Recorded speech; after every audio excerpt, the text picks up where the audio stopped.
David. I appreciate the support and encouragement of this from the World Business Council for Sustainable Development and the Inclusive Business Action Network. And I believe both of these are terrific organizations. And if you don't know much about them, you should.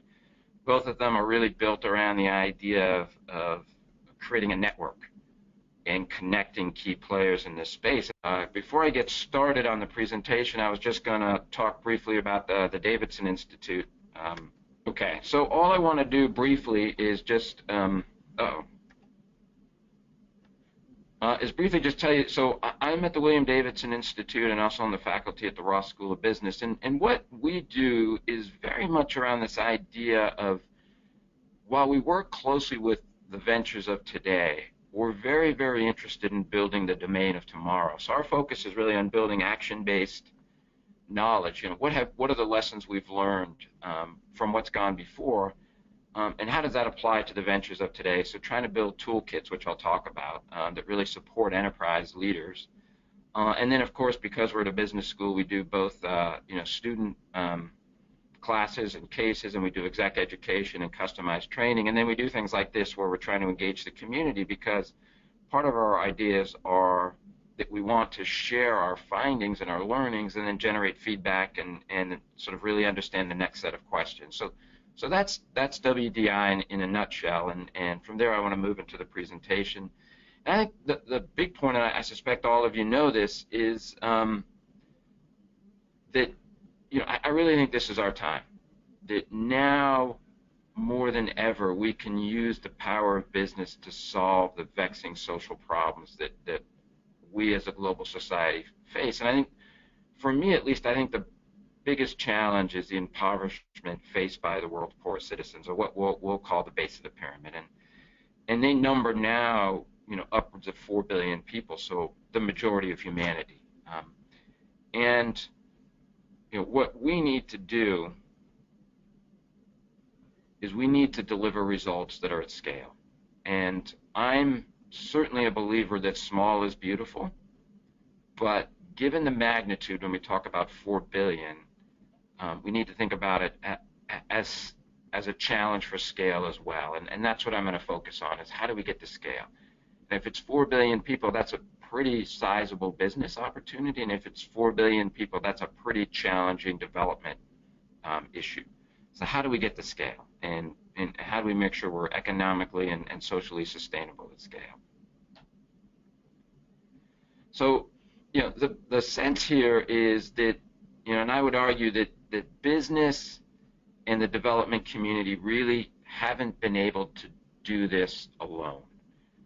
And in some sense, there's a lot of logic for partnership, and that's what I want to explore. And the idea is that business is always looking for growth. They need to find new customers, locate new sources of supply, and create value. And the development community, they have sort of a matching set of challenges, is they need scale. They have too many customers. They want to support local producers, and their goal is to alleviate poverty, which is very much a source of value creation. So you begin to see that these two efforts, these two challenges, actually begin to overlap. And that, if you will, is the base of the pyramid promise, that we can, when we work together, build sustainable, scalable enterprises that truly alleviate poverty. So that, I think, is what we all want to achieve. And I think we'll also admit that we haven't been as successful so far as we might want to. And we'll talk a little bit about that.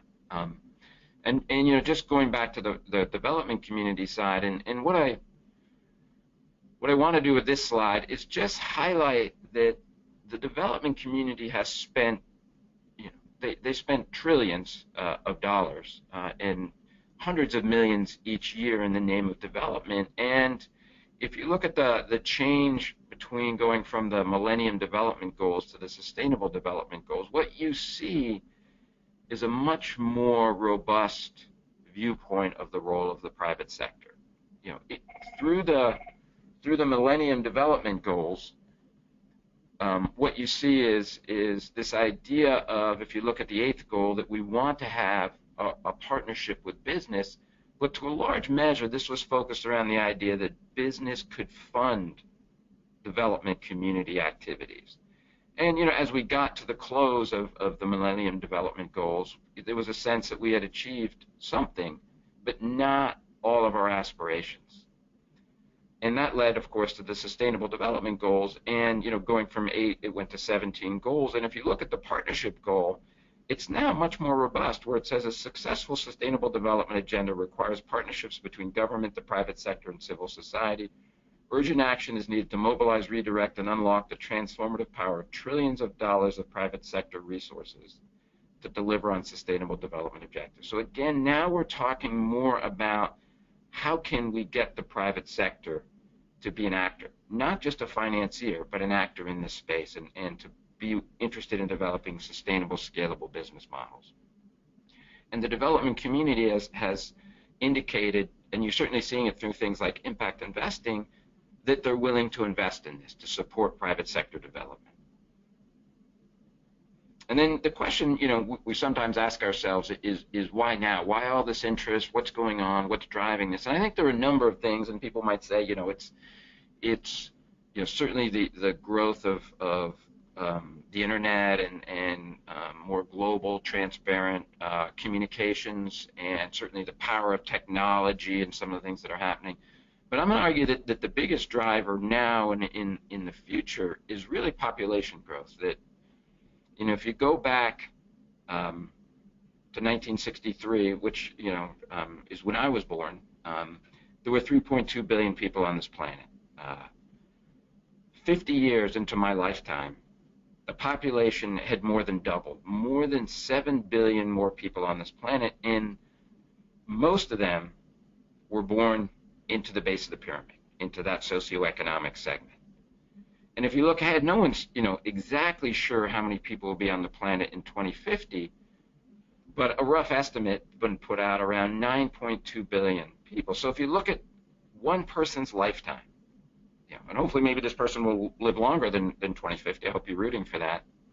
But in that, in that 87 years, 6 billion people have been added to this planet, nearly all of which will be in base of the pyramid. So, if we have a business opportunity now, it'll only get more significant. And if we have a development challenge now, it's only going to get more difficult.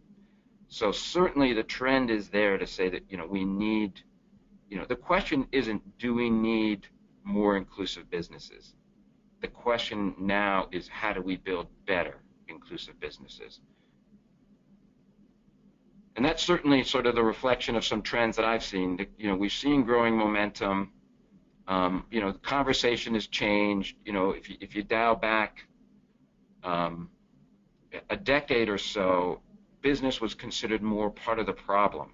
Now it's really part of the solution, and certainly growing interest.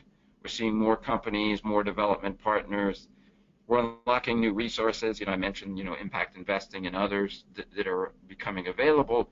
And, being at the University of Michigan, and I think most other faculty members and others interested in this space will see that we're certainly attracting some of the brightest, most talented students and post-students that are really interested in making an impact here.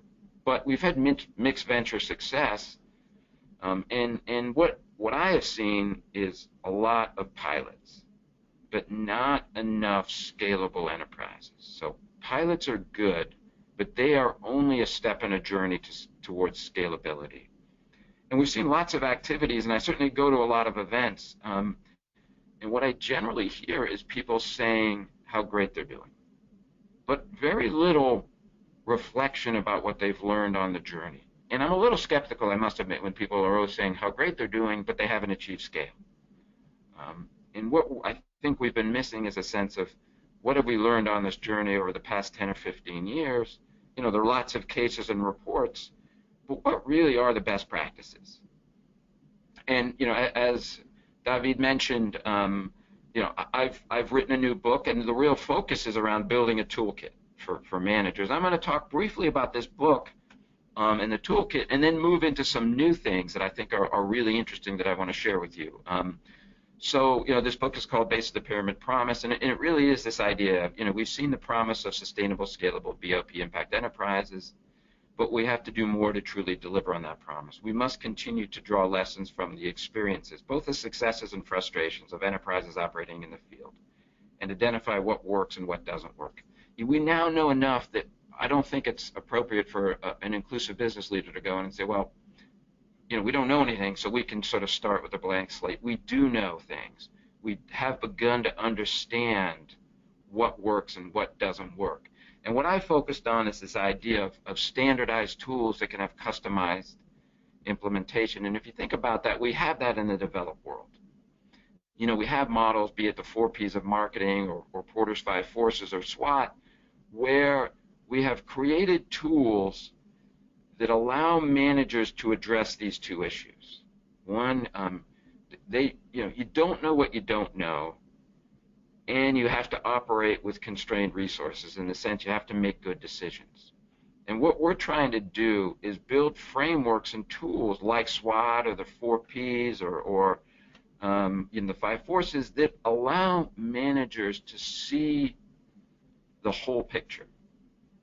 Again, you don't know what you don't know, so the beauty of something like the 5 Forces, if you know it, is it begins to allow you to understand what are the things that you need to think about, and make sure that you're thinking about the robust set of issues.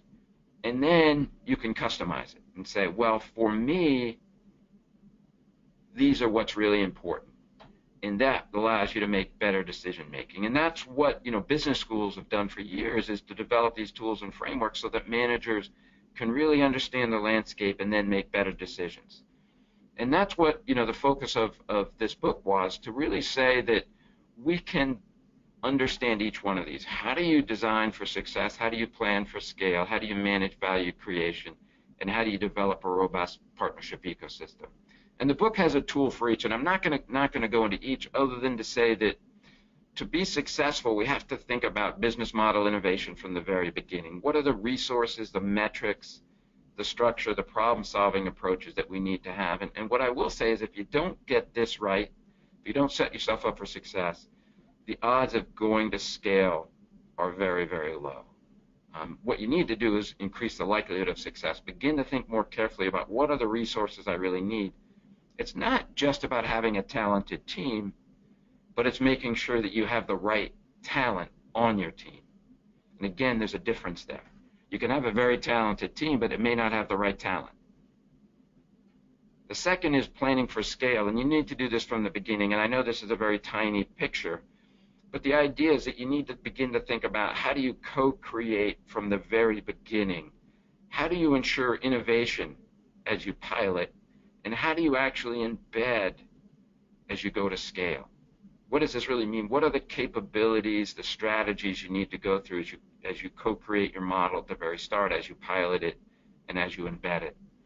And then, I talked earlier about this idea of linking poverty alleviation to value creation. Well, I think any enterprise, to be successful in this space, really has to understand what are the impacts on the ground. How do I understand poverty alleviation from the perspective of the base of the pyramid? And this is a model that begins to help you understand that a good way of understanding poverty alleviation is to understand different dimensions of well-being. How does economic well-being change? How does capacity well-being change? How does relationship well-being change? And then the next bit is to really think about, and one of the things that I argue is that the wrong question is who should we partner with, and rather we should be thinking more about how do we build a robust partnership ecosystem. And again, these become a toolkit for business leaders, and I don't want to go into intimate depth on each, although I'm going to pause in a moment and take any questions. But where we're going to go with this is really to talk more about this idea of, we need to think about a robust ecosystem of partners. We need to think about partners that can help us build our enterprises, and partners that can help us create the markets around them. And then we need to enable action, in the sense of we need to be able to do things on the ground, and we need to be able to build capacity, in the sense of we also need to have the ability to do this. So one, if you think about it from an enterprise side, we need to figure out how do we get access, market access, who can introduce us, who can connect us. And then from a capability side, we need to begin to think about how do we get the financial, the human, the knowledge capital we need to be successful. the same happens on the market creation side. We need to both create demand or potentially enhance supply, and we also need to think about how do we build a more robust market environment for the enterprises. And I think enterprises, to be successful, need to explore all of these and to think clearly about each of these four cells, and then where are they strong, where do they already have partners, and where are the gaps that need to be filled, and begin to think about this. Again, what it does is it paints a more robust picture of the partnership landscape and allows managers then to customize this type of framework to the unique situation. So what we want to do now is sort of say, look, if you want to go fast, go alone. If you want to go far, go together. We've talked a little bit about this idea of a partnership ecosystem, and but how do we move from enthusiasm about doing it to actually execution? What's a strategic approach to partnership? And that's going to be the second half of the presentation, where I'm going to kind of walk you through a model to really think about a strategic approach to partnership, which is about going to scale. But I thought I'd pause here. We've covered a bit of things, and it might be a good time to take some questions. So far, we only have one question, Ted, and it's about actually connecting with you after the webinar. Otherwise, we don't have any content-related questions. I'll wait for the attendees to write and share questions with me. But in the meantime, I think we can continue with your presentation. I got a very long question now from someone, or comment. Okay. Just keep going, Ted, and I'll come back. I'll give you a hint if we need to respond to this question now, or if we can integrate it later. Okay, terrific. And again, as we're going along, feel free to type out your questions, and we'll pause again to make sure that we cover the key issues. And I think one of the things David's going to be doing is, as he's seeing questions, he may integrate them and sort of draw out the key themes. Okay, so moving forward, I mean, what I mentioned earlier, I think is crucial. I think it's what we're talking about is building a business that focuses on impoverished consumers or suppliers that operate in an impoverished market environment. And that is hard. And to think that an enterprise could do that on their own, it's possible, but I think it's very costly and very challenging, and it makes scale very difficult, because that means you have to do everything on your own. It's difficult enough to build an enterprise in a market environment where you're serving well-to-do consumers and producers in a fairly or very robust market environment where all the institutional pieces are there and the market creation bits are there. So I think in this space you have to think, well, the question isn't should I partner, but how can I partner effectively? And it runs through this idea of design, where I think here companies need to make a commitment to the partnership opportunity from the very start. And I'm going to talk about what that really means, but again, it's thinking about this isn't an afterthought. This is part of my core strategy that I need to really focus from the very beginning to building the partnerships I need to be successful. Then when you pilot, I think this idea here, and we sometimes lose sight here, the idea of piloting is to test a new model, right? The idea of piloting isn't to generate revenues and profits. It's to test, it's to learn, it's to understand how a partnership model or models can go to scale. And then when we go to scale, our focus is really to build a robust and evolving ecosystem. That has to be the focus, and that has implications for both competitive advantage and capability development. So what I'm going to do is talk through each one of these one at a time and some of the key principles behind it. So I'll start with this idea of design, commit to a partnership opportunity, then pilot, how do you go about testing these models, and then scale, what does it really mean to build a partnership ecosystem? And that will sort of carry us through the second half of the presentation. And then I'll give you some of what I think are some of the big takeaways beyond the framework, and then we'll have some time for Q&A after that. So beginning to think about this commit to a partnership opportunity, what I see is, I don't think companies always are framing this in the most productive way. historically, I think it's been a model about dependence or independence, in the sense of dependence being, here's what I can do for you, or independence, what can you do for me? And not what can we do or how can we help each other. And until enterprises, and I will argue also the development community, move into that space, partnerships are going to be very transactional. And I think they need to be more relationship built. And the reason is, or the model behind that, is that we need to think about connected strategies and co-owned metrics. In the sense that if you begin to think about, from the perspective of the development community first, they often measure themselves and build their strategies around how much money or how much resources they provide. And those are interesting inputs, but that's not success. They need to recognize that investments in business don't mean anything unless the business is successful. And I believe the development community needs to be measured more on success of the enterprises they're supporting. And I think the development, and I think the business community needs to own poverty alleviation as a core goal. And the reason is that poverty alleviation is a key source of value creation. And if you can't or don't understand your poverty alleviation, then you don't understand your value proposition. And if you don't understand your value proposition, I don't think you can build a viable business model. So in some sense, enterprises or business and development community need to win or lose together, and they need to co-own their metrics.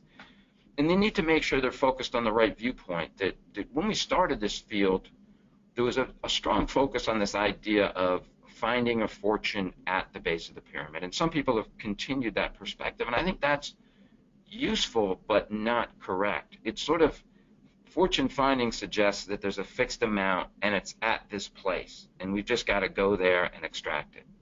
And I think that's wrong. It's really about fortune creating with the base of the pyramid. And the idea here is we're trying to create something that doesn't exist already. And we're doing it with the base of the pyramid. And that's a very, very different framing. And I think the partnership has to be based on this, on focusing on the right challenge, which is about creating something that doesn't exist already and doing it with the base of the pyramid. And for companies, I think they need to make this a strategic priority. So I've used the term chief ecosystem director, and I think you can use any term you'd like. But the idea is that there is someone, whether it's a full position or a core part of someone's position, depending on how much, how robust the leadership team is, but there has to be a focus. Companies have to empower and encourage someone to lead. And this has to be strategic, and it has to be proactive. Partnerships can't be an afterthought or something that happens after we do other things. And this means that someone on the leadership team has to be multilingual. And when I say this, I don't mean, language is great in terms of French or Spanish or Tagalog, I can't pronounce that, Hindi, or going across the globe. When I lived in Malawi, it was Chichewa. When I lived in Indonesia, it was Bahasa Indonesia. It's not just that. It's not just language. It's being multilingual across sector. And what I found, it's interesting, when I go and I talk and I use words like business model or enterprise development, people across sectors don't really understand or don't start with the same framework. And it's surprising how difficult it can be to communicate across sectors. People have different perspectives and viewpoints and value propositions. So the chief ecosystem director has to be able to do that. And I'm going to argue that they have to be able to cherish subsidies. And you'll see it came up that there's this odd statement that real businesses don't take subsidies. And I find that wrong. I think the right question is, how can we enhance our access to subsidized support? when we think about the developed world, the businesses don't have any problems taking subsidized support. I was part of the Small Business Development Network and the Small Business Administration in the U.S. for a number of years, and we provided for years, and we still do, they still do, free of charge consulting support, business advisory support to entrepreneurs. And there's no sense that the companies have to pay for this. We want to help them be successful in America. We provide them free of charge support. But the SBA also guarantees bank loans. And what that does is it lowers the cost of capital for business. And that's not going away either. Again, smart businesses don't think of this as something that they don't need. They think about, how do we leverage this? And what I say to businesses is don't think about whether or not you should get subsidies. Think about how you're going to get them. And that means being prepared to address some really important questions that you'll hear. What's the impact from these subsidies? How much will they cost? And how long will they last? And if you can begin to address these, then you're going to be able to enhance the access to subsidized support. So again, it's making sure we ask the right questions. When we move into pilot, what we want to do is be able to, again, to test our models. And that means really understanding our value proposition. And here it's sort of recognizing and clearly understanding that poverty alleviation equals value creation. And when you understand this, you begin to see how you can connect metrics and build a value proposition that works for both the company and the development community. And the second thing is you need to understand risk in a pilot. And part of it is understanding who owns this risk, what type of risk it is, and what is the amount of risk, or how much risk is there. And what I think too many businesses fail to understand is if they leave or things don't work, they can just sort of wash their hands and go away and say, well, that didn't work. We learned something. But what have they left behind? And as you try and go to scale, you really have to understand that. We see that in we saw that in microcredit, where giving people a lot of debt, access to credit, that was a great thing, but it gave them a lot of debt. What does it mean when they can't pay off their debt? What's the impact on base of the pyramid? And if you're launching a model, you're saying we're going to give them access to microcredit, they can take these loans out, get started. If it doesn't work, who owns that debt? Who owns that risk? How do you manage that in a way that really makes sense, both for the pilot, but also as you go to scale? And speaking of scale, I think this is perhaps one of the biggest challenges enterprises face, is they don't really think about what market creation looks like at scale. And they're not building pilots that really have the right metrics.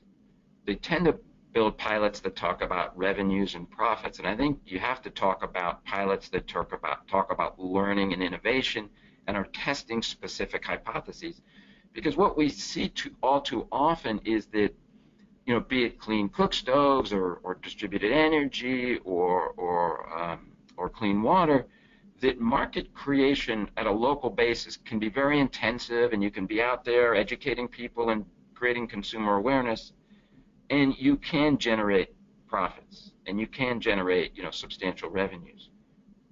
But the cost of scaling that is so much that it's really not a model that's scalable. And that's what we tend to forget when we're piloting, is we're piloting something we want to go to scale.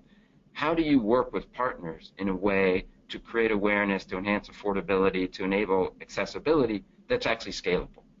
You can do it at a local level because you're concentrating your resources there. But that does not mean in any way that it is scalable. And I think if you don't do that, you're going to have a lot of challenges.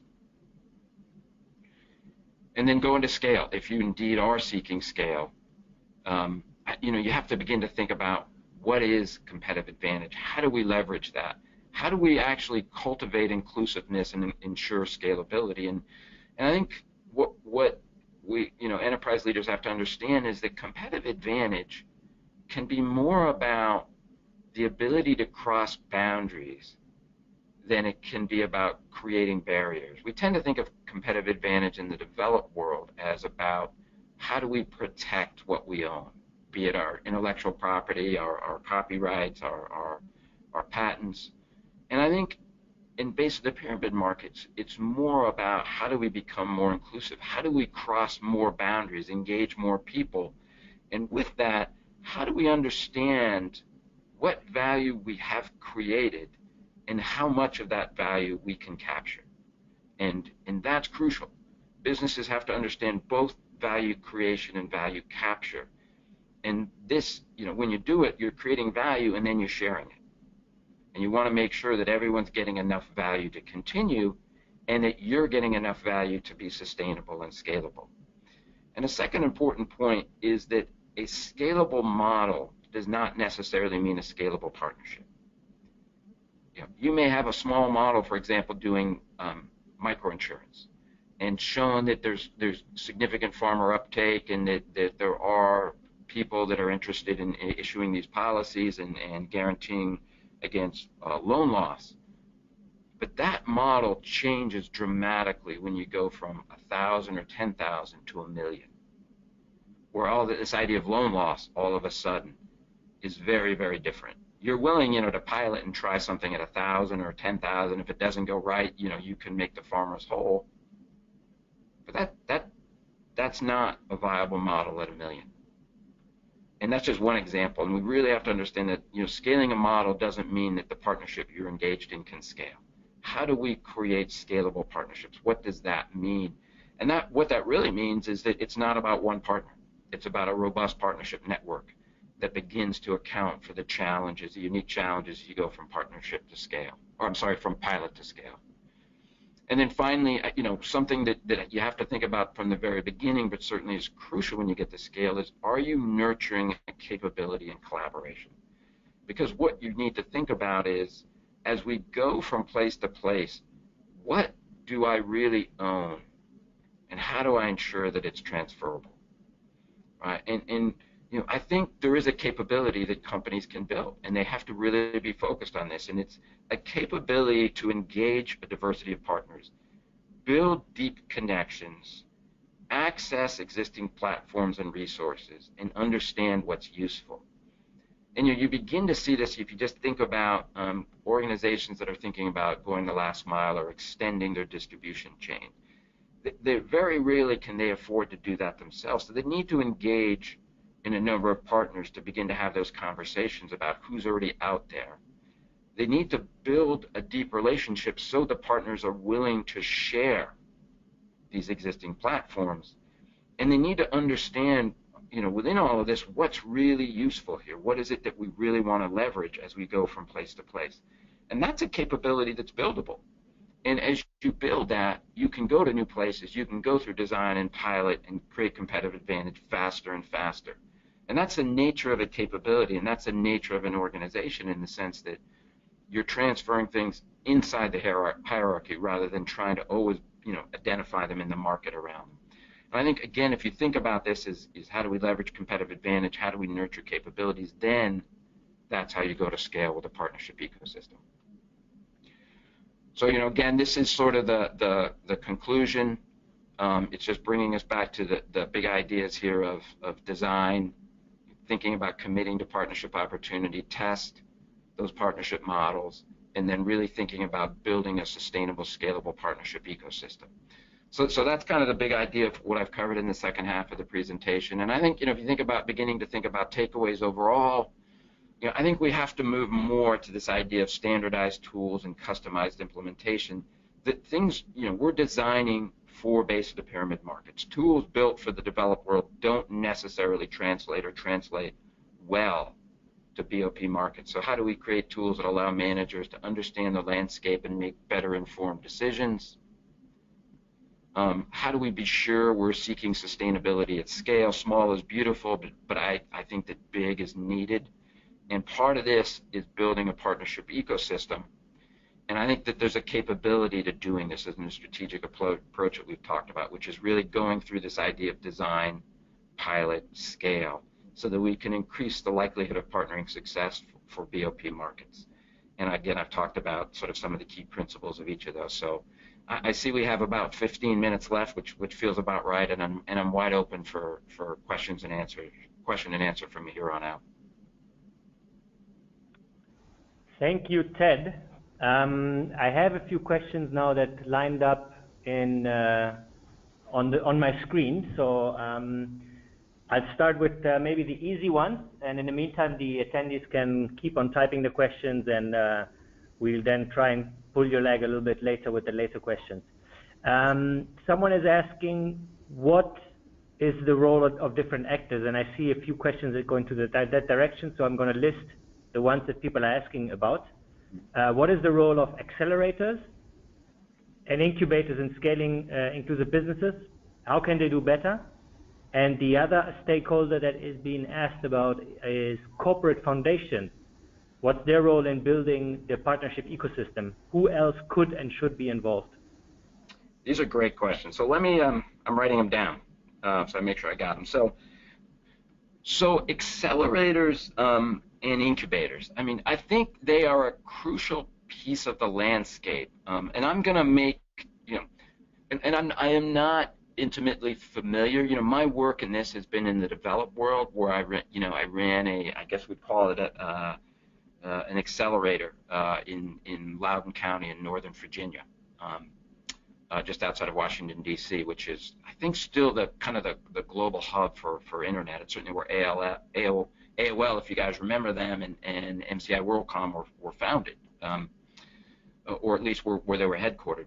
I think there are maybe two things that I would suggest that accelerators and incubators think a little bit more about. One is that there are two key sets of skills that businesses need in this space. One is sort of this core idea of building developing a robust business plan, accessing financing, understanding key business skills, marketing skills, because often it's people with great technologies that may not have a robust business strategy. And I think that is part of it. I think the second thing that we maybe haven't done enough, and in part because we haven't had them until recently, is actually contextualizing that information for a BOP context. And what that means is some of the things that we've been talking about today, providing frameworks and toolkits that really recognize the unique aspects of a BOP market and a BOP consumer base or a BOP producer base, and in embedding that in the training they do. So now you know how to do marketing. How do you really think about scale? What are the capabilities that you need to build? How do you truly understand your value proposition? How are you setting yourself up so that you are ready to execute in this market? How do you understand the skills that you need? And how do you build the right ecosystems? And I think that has to be part of the accelerator and incubator approach. And the second thing, which we're beginning to do some work on, is, and we're doing it in partnership with Apt Associates and USAID and their Shops Plus program, is really thinking about how do you embed learning.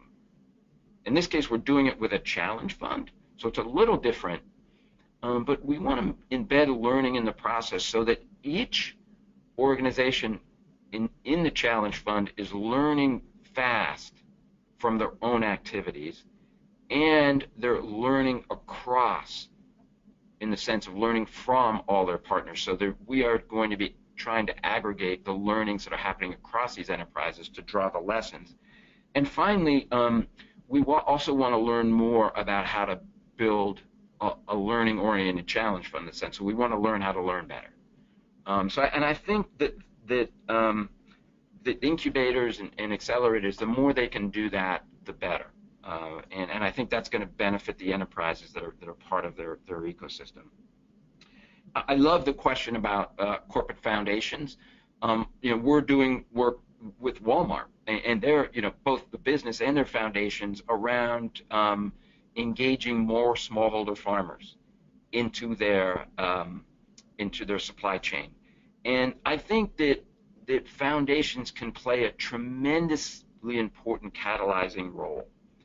And that there's, I think, maybe two challenges. One is understanding, kind of what is philanthropic? What are you doing just to sort of maybe meet a commitment, to deliver on a goal that the company might have? And those can be extremely meaningful, but again, maybe not scalable. And the second is around, can you be catalytic?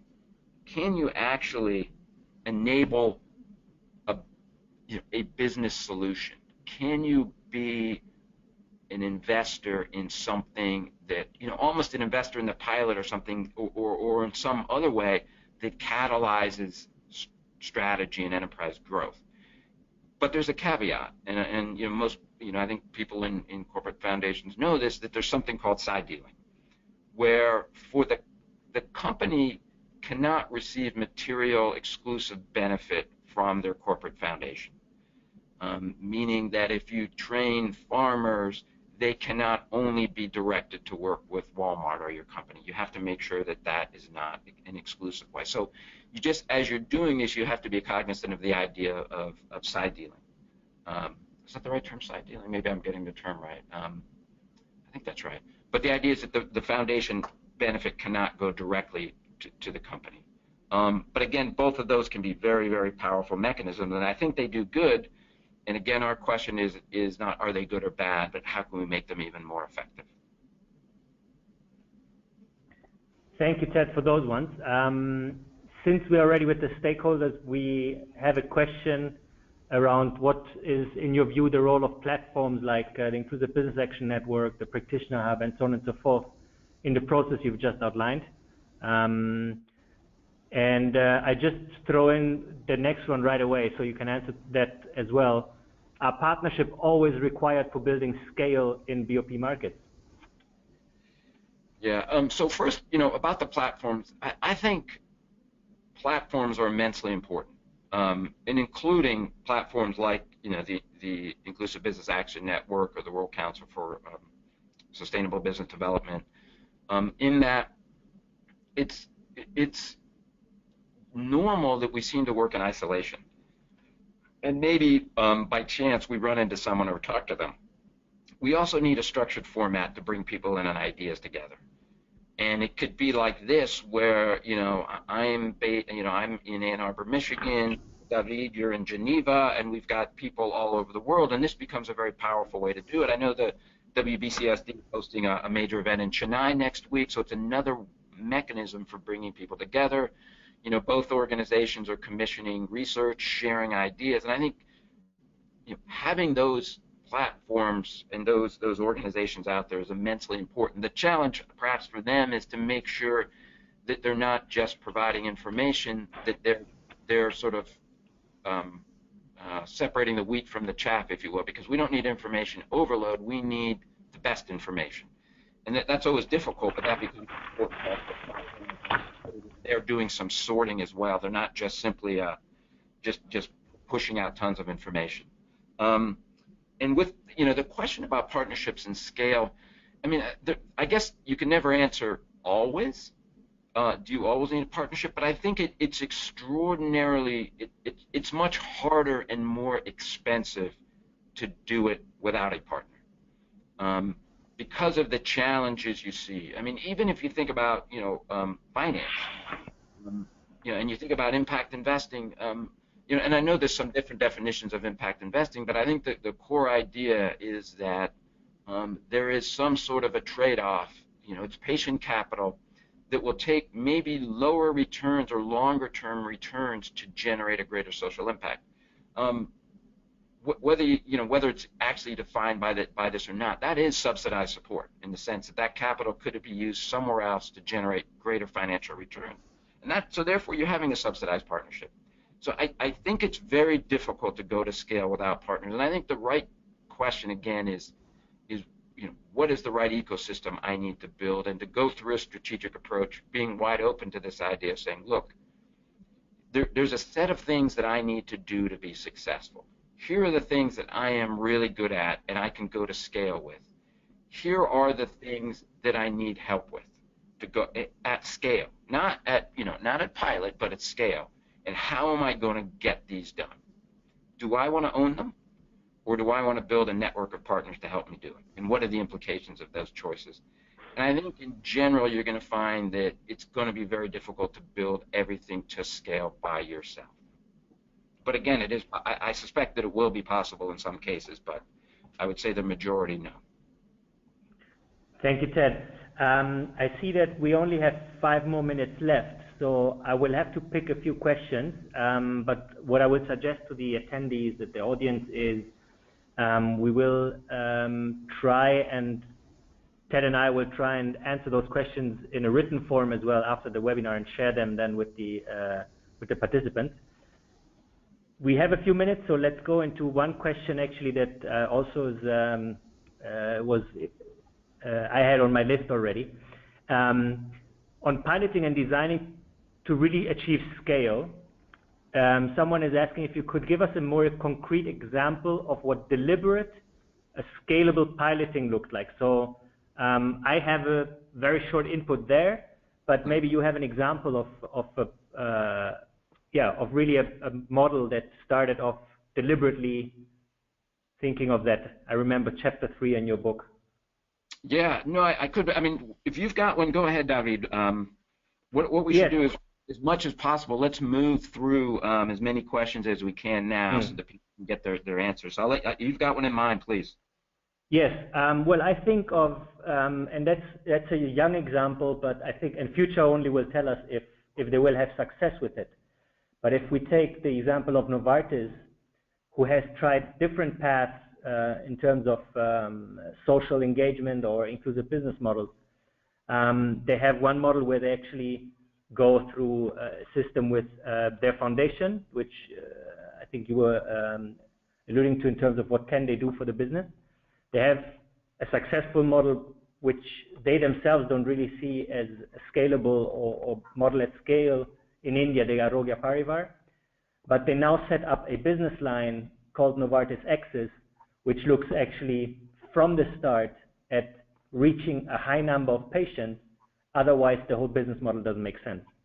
And it is about providing medication for non-communicable diseases to BOP and low-income consumers. And there, the interesting thing, in my view, is that they're not thinking about this as we pilot and then we see what happens. It's not a project that, oh, let's see what do we feel about it in 2 years. They say now, this is the number we need to reach to make it viable. Otherwise, it doesn't make any sense. So they have to report back and everything. So it's really part of the core strategy, and I think that's the core thing. It's part of the core strategy. So from the beginning, from the onset, they think about scale. I think that's one example, and I'm sure there's many more. And with this one, as I said, only future will tell us if it's going to be successful or not. Great. Maybe we can move on to a couple more questions too. Yes. I see someone, I have a question here. How do we encourage and incentivize more systems thinking among leaders who are usually driven by short-term targets? That's a great question, and you know, there's a simple answer which is complicated to execute, of course, and it's about incentives. What are people measured on? And the second half of that is probably unpacking embedded assumptions about what works in other sectors. So I think it's beginning to get people to try and think differently and maybe reframe current reality a little bit. And then it's taking a really close look at metrics. And I think this applies both to the business community and the development community, that they have some preconceived notions that may not be correct. And they may have some metrics that really aren't suited for what we're trying to do.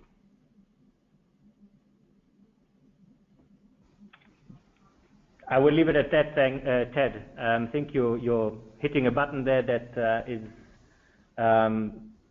there's a huge debate going on about this measurement things, and I think that's crucial to also think about how do we incentivize this with the businesses and those, especially those usually driven by short-term targets.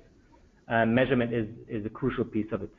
I'm checking if I have more questions because really a lot of questions popped up. I have a comment here. I'm just not sure where it belongs to, but it says it is also about de-risking the investment. So that I guess that is also a way to incentivize leaders or businessmen to invest into BOP ventures. Exactly. That certainly captures this idea of one piece of subsidized support. So you're trying to get people to what would be a no to become a yes. What does that really look like? How do you de-risk it in some way, so that it looks more viable? And I think that's really important. And of course, we also need to figure out how to de-risk it for the base of the pyramid, in the sense that if things don't go well, what happens? They are the ones that have the least of a safety net. So we need to also de-risk it from that perspective as well. Great. Maybe the last one now, so we can stay halfway within the hour.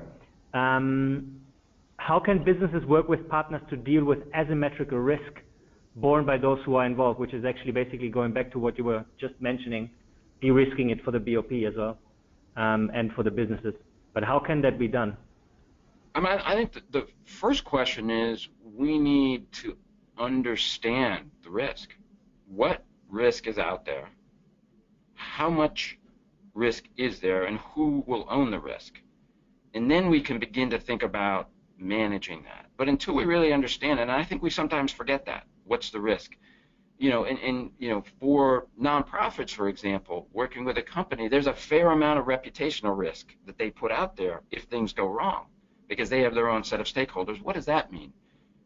When we've talked about the base of the pyramid, that if we're encouraging, say franchisees to take out loans, what happens if the business model falls apart?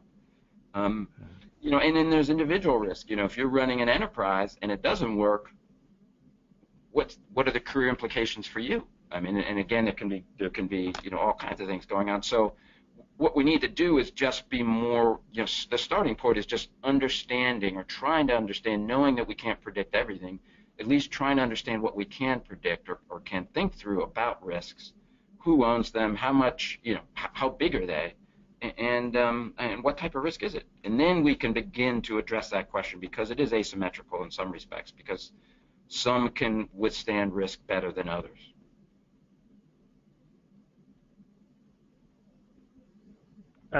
Thank you, Ted.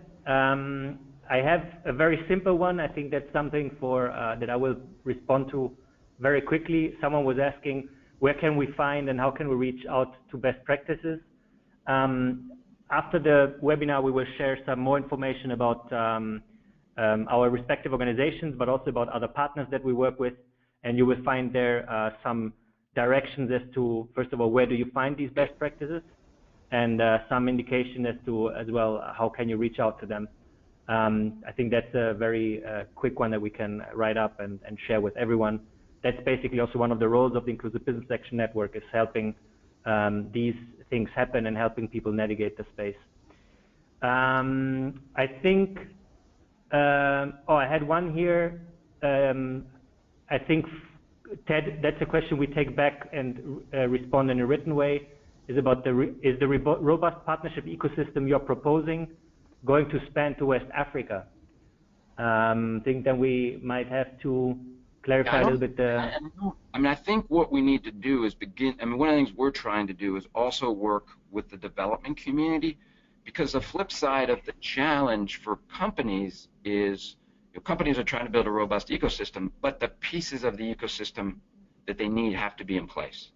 So the flip side of this is the development community, and David, I know we've talked about this too, is really understanding how to prioritize their investments to ensure that the most robust ecosystem of partners is available to the enterprises. And that's work that still has to be done as well. And part of the understanding, whether you're in West Africa or East Africa or India, is, as an enterprise, you need to begin to understand the landscape of partners that are out there.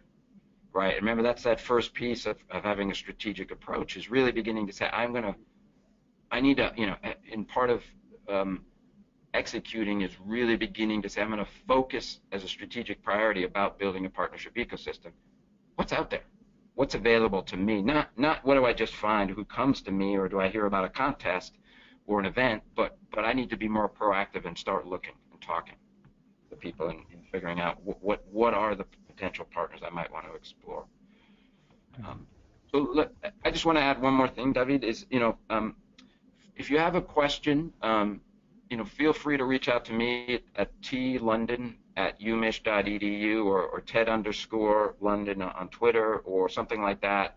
Happy to answer it. I'd encourage you to take a look at the book that I put out. Not that I don't make any money selling books, but it may answer some of the questions that you might have as well. And if you look at that and you have further questions, I'd be delighted to chat as well. And I want to wish everyone the best of luck in their endeavors, and hopefully our paths will cross again. Thank you, Ted. I would like to thank all the participants today for their patience. We are actually on the spot. We were talking for an hour. We started a little bit late, but we also ended a little bit late. We will share the contact details again. I think not everyone was quick enough to write them down. You actually should be seeing the last slide with my contact details. I would just ask to please just wait a few days until we share a follow-up email with some details. We'll share details about Ted London's latest report, about the book. We'll share the details. We'll share the recording to this webinar as well as the slides. Until then, I wish you as well all the best, and hope we were able to clarify a few questions to maybe provide a little bit of food for thought, and hope to see you in this space in the future as well. Thank you very much for joining us.